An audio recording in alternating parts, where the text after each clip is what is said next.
In today's video, let me quickly show you how to use the Tidal Radio.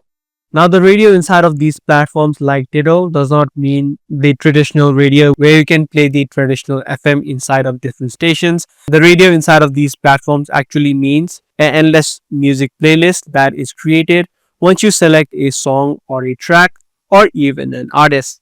So let me quickly show you. What you can do is head over to any song that you currently like and click on the three dotted line on the right hand side, and right here you're going to see the option called go to track audio. What this is going to do is generate an endless playlist of the exact song that you just selected. These songs are going to be kind of related to the song or the track that you just selected.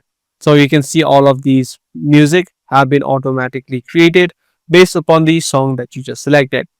As I said, you can also do the same process for artists. If you head over to the artist section and go inside of their profile, and right here you'll see the option called Artist Radio.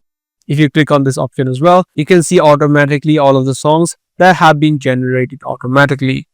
So by using this feature, you'll be able to listen to similar songs or similar artists that you like. If this short guide video was helpful to you, be sure to subscribe and also give this video a thumbs up. That's pretty much all for this one. I'll see you in the next video.